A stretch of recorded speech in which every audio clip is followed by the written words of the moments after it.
electrophysiology study and ablation. So we'll start with the first case. This is a 53-year-old who was having an echocardiogram. We had non-sustained ventricular tachycardia. It felt some palpitation, but no dizziness, no chest pain. He exercised regularly. And he kept having these bursts of non-sustained VT during his echo, and his LV size was mildly increased, his ejection fraction was about 40-45%, but the echocardiographer, when he did have the sign of peak post-PVC, it appeared that it was normal. And this is his ECG, which was essentially incessant. So he's having this burst of tachycardia.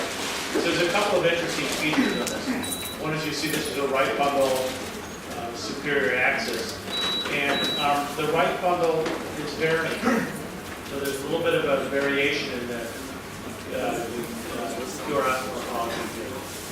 And there's deep S waves in the B5 and B6. So this is pretty typical for a papillary muscle VT. And this is the cardinal map. This is a little tilted upwards or a little bit. So you're seeing the lateral papillary muscle. And you'll see a series of lesions here. This is sort of a translucent. To give you an idea of what we had to do here to eliminate this. And what we have to do is essentially encircle the papillary muscle, blade all the way around it. I think this is better visualized with the intracardiac echocardiogram. So this is a catheter coming across the aortic valve, the lateral papillary muscle here, and you can see the ablation catheter right on the more medial aspect of that papillary muscle, right? Now we try to ablate near the base rather than up at the tip because we want to avoid papillary muscle avulsion. But you can imagine what you end up finding is that once you ablate here, you'll see another morphology, and the next echo shows the other side of the papillary muscle that you're ablating. So in this case, I think it's really nice to see what you're doing, you know, in terms of doing this. In this patient, we were able to eliminate their VT and their papillary muscle VT. So this is just an anatomical specimen. We call, you know, I always get confused in whether it's anterolateral, posterior lateral, or anterior medial.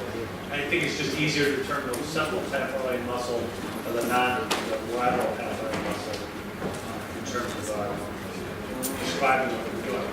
So here's the second case, and this I think follows through with something presented earlier. This is a 24-year-old. These are just sundry cases that show up into the hospital. They were presented with palpitations at work, drove himself home, still in this. Finally, his mother talked to him into calling the EMS, where he was found to be in VTAC at 240 beats a minute. And they shocked him back to sinus rhythm. He had no history of cardiomyopathy, substance abuse, accident tolerance. His echocardiogram was normal. His CAP showed no evidence of coronary disease. This was his sustained. This is the rhythm that recorded before they shocked him. So you can see very rapid, like complex tachycardia. And this is his resting ECG. So you can see profound T-wave abnormality. So again, not a hypertroph. And this is his RV-gram. So you can see the aneurysm here. So this is a rhythmogenic right ventricular dysplasia. We didn't, at the time, we did not have MRI to characterize this, so we did the RV-gram. And of course, there's a major and minor criteria. Just to be aware of, we can go over this, but it's just that. Now, case 3 is a gentleman who presented with palpitations, dizziness, and he had LV dysfunction, ejection fraction about 40% with a partially reversible defect. Got capped, there was no significant coronary disease, started on guideline therapy. Refused an EP study and went home with a light vest, which is a wearable automatic external defibrillator that's going to think about coming to the EP lab. And he had multiple sustained episodes of ventricular tachycardia on this. So subsequently, this is his baseline ECG. This follows in really nicely with your recent talk. So you're seeing a kind of a left bundle, kind of a, you almost think of this as being a mitral annular continuity area, except that the QRS is pretty wide and broad. And there's, in the big one, there's no QA. So we're thinking this is an outflow tract, but it's kind of an unusual outflow tract VT. So in mapping this is the right ventricular outflow tract activation, and this is the coronary sinus. When we do the right ventricular outflow tract, well, we always usually start with the catheter place in the right infusion first. We start by mapping the right ventricle first, then we go into the coronary sinus, and we saw a very early sign of activity here in the distal coronary sinus right here with great cardiac pain. In fact, and that's where we ablated. This is the signal you'll see in the VT, very fragmented, early potential about 40 minutes before the onset of the ventricular tachycardia. So this is a ventricular tachycardia arising from the great cardiac vein, anterior ventricular vein. Before ablating, this is our angiogram showing that we're well away from we're not in the triangle there, we're well away from there's a ramus and there's there. So we're off that. Next case is a gentleman who was at work and he was pushing some carts and he got dizzy and he didn't realize he passed out, but the security cameras saw him laying on him, passed out, and they called the paramedics and he came to the hospital by Gemini.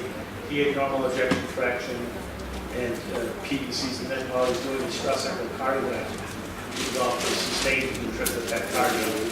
So left bundle, inferior axis looks like a typical outflow tract ventricular tachycardia. Our wave transitions at V3. So we're kind of thinking that this might be right ventricle. However, on his map, it was at the left coronary cusp. And in fact, in ablation at the left coronary cusp, every time we heated it, it would go away, but it would immediately come back after that.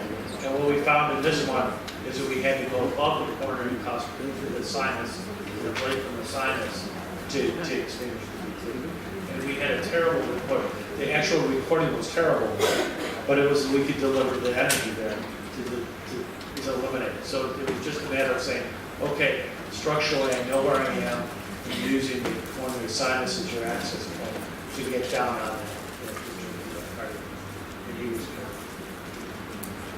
So outflow tract PVCs, the right coronary cusp often can be mistaken for the left ventricular, for left side of the transition of V3 is always a problem when it's from left to right. There's Q, V1, and S, the V5 and V6. We're thinking mitral annular continuity.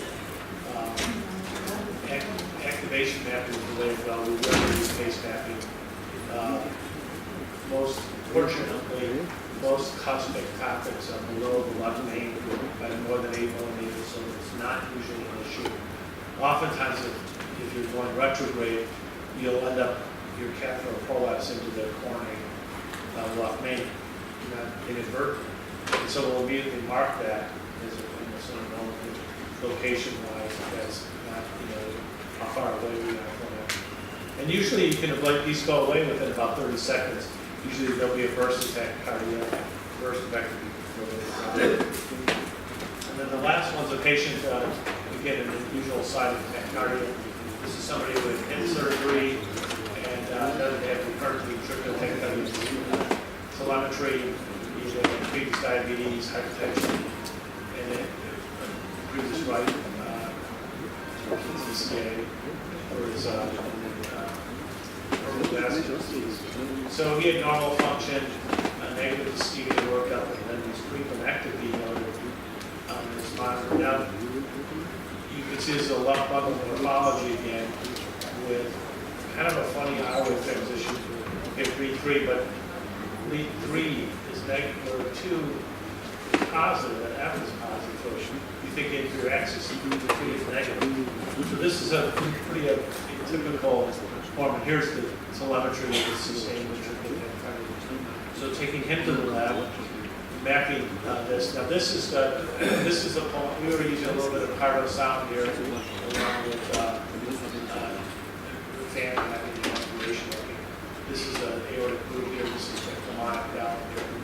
This is those yellow dots are marking the His bundle there. You can hear all these little dots of the His bundle moving off anteriorly. And you can see the posterior septal right here in the RV. We have a little limit, so that it's sort of an unusual site for right ventricular tachycardia. Those are the cases I had.